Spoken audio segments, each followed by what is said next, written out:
So there's been a bit of a palace coup at Trump headquarters. In fact, it might be a Trump palace coup. Reference to one of the four businesses Donald Trump bankrupted.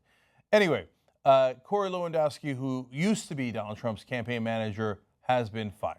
So they almost literally had a moment like they do in The Apprentice, where they got into a boardroom. Lewandowski thought it was a normal meeting, didn't know what was about to happen. And apparently all of Trump's kids were in the room. They gathered. They asked him to defend his record. He couldn't. And then Trump looked at him and said, "You're fired." Now, I don't know if he literally said those words, but with Trump being the goofball that he is, it's not outside the realm of possibility. So let me give you the details on how it went down and, very importantly, why it went down. So at around 9:30 Monday morning, according to New York Magazine, Donald Trump and his adult children gathered for a regular strategy meeting at Trump Tower. Also present were senior staff, including Corey Lewandowski, the campaign's embattled manager. With Trump coming off of one of the worst weeks of his campaign, the candidate's children, who had been involved in the strategy from the beginning, saw an opening to achieve a shared goal: fire Lewandowski. Dun, dun, dun, dun. What happens after the break? We find out. Omarosa's really mad at Lewandowski. No, okay. But you know, Ivanka Trump, who apparently was the biggest person who pushed most aggressively for this move, was also involved in The Apprentice. So it really is very similar to the reality show that Trump stars in. All right, so now more interesting details.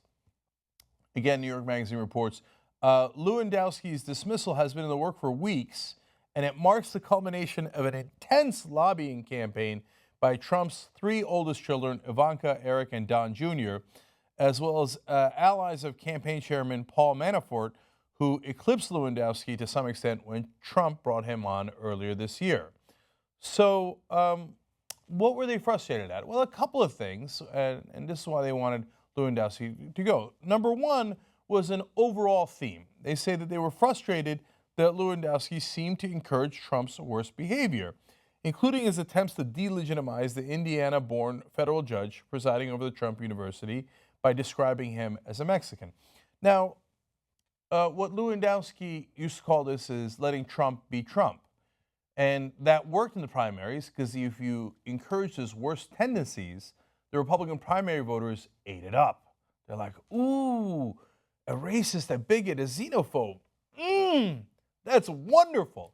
So whether it was intended this way or not, Lewandowski's presence and leadership during the Republican primaries helped Trump to get to where he is, because he would egg him on to say terrible things, which Republican voters generally really liked. Now, in a general election, it doesn't quite work as well. But also, there's a huge factor here not discussed, which is that the press has turned on Donald Trump in a clear and massive way. He said just as many outrageous, if not more outrageous things during the primary run, and the press treated it as an interesting curiosity. Now, they and a lot of the Republican leadership has said, no, we just found out, breaking news, Donald Trump might be a little bigoted. You don't say. Right? So all of that has gone towards Lewandowski now being out of favor. And in essence, this is an effort by not just Trump's kids, not by just Manafort, who was his rival within the campaign, but the establishment overall to bring Donald Trump back in line. And so that's what they want him to do for the general election. Now we get to the intrigue with the kids, which leads us to reason number two that Lewandowski lost his job. We have Katie Tur at MSNBC who tweeted this out.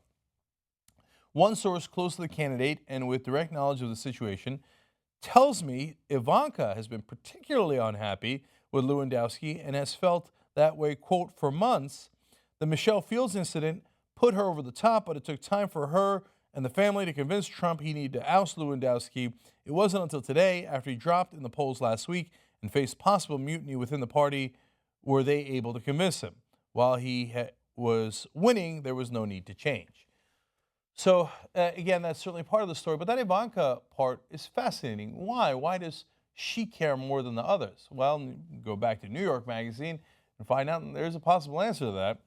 Sources said one of Lewandowski's mistakes was leaking dirt about Ivanka's husband, Jared Kushner, to reporters. Word of Lewandowski's whisper campaign made its way back to Manafort allies. And off you go.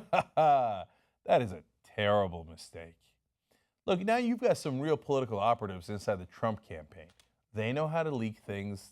They know about whisper campaigns. They know how this stuff works. They're totally against you. They don't like how close you are to Donald Trump. I'm going to tell you an amazing fact. You know, Donald Trump does not carry a cell phone around with him, and at his office does not have a desktop. So whoever's traveling with him is the source of information that he has. And Lewandowski used to travel with him, and a lot of the other guys didn't. So he was so close to Trump. Now, the way that they broke through that was they said, oh my God, he's leaking stuff about your daughter's husband. And now Ivanka's super pissed. And of course, what a terrible mistake to go after his daughter. Oh, dummy. Look, another thing that shows you what a dummy he was is that in this meeting, they asked him, okay, wait, so, and this part is super legitimate. Hey, Corey, what's the state of our infrastructure right now for the swing states? Crickets. Well, and this is according to reporting from the inside, so we don't have Lewandowski's side here, but it was awfully specific. Hey, what's our grassroots efforts in those swing states? What's this, that, another thing in the swing states? Nothing, nothing, nothing. So, Corey, what do you plan to do about it? I'm thinking of leaking your VP pick. Well, okay, but that has nothing to do with this, besides which apparently Trump is very intent on keeping that until the convention, and he thinks it's a giant deal. So that apparently also convinced Trump that maybe Lewandowski doesn't know what he's talking about. But by the way, that has been abundantly clear. Remember, Lewandowski was running Trump's campaign when in Iowa, Trump was surprised to find out there's this thing called a ground game where you actually have to get your staffers on the ground to get out the vote for your own supporters.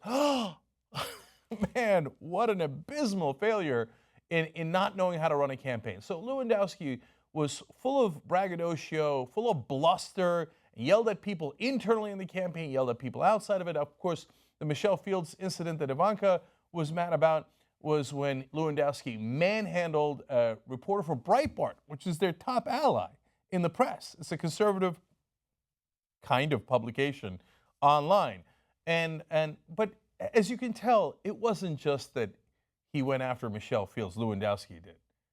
It was that he went after Ivanka, which is maybe the straw that broke the camel's back, or 50% of the reason why they're actually mad at him. But either way, fatal mistake and he's done. But now my favorite part. So Lewandowski was known for manhandling people, not just yelling at them, but in the case of Michelle Fields, grabbing her, and that's what led to all the controversy in the first place, and escorting her out. So no, we go back to how this confrontation ended. Shortly after the meeting, Lewandowski was escorted out of the building by Trump security. Oh, that's rich. I love that part. A little taste of your own medicine. Now, there's one postscript to this. As I looked at this, I thought, yeah, but I get why it happened, and I get why Trump went in this direction. But remember, Trump had said all along that he's loyal to his guys and he's going to stick by Lewandowski and he wouldn't let him go. And Lewandowski was there for him when no one else was, when no one else believed. Well, if you cut that guy's legs out from underneath him, then do you have loyalty to anybody? All those people who are fighting for you on TV and everywhere else, they think you're going to be loyal to them. They're finally beginning to wake up and going, oh, there's only one thing that Trump is loyal to, Trump. And at the end of the New York Magazine article, a campaign advisor says, the real lesson here is everyone is expendable, except for the kids. It's tribal. You see, if there isn't a Trump in your name, you are expendable to Donald Trump. So Corey Lewandowski found that out the hard way.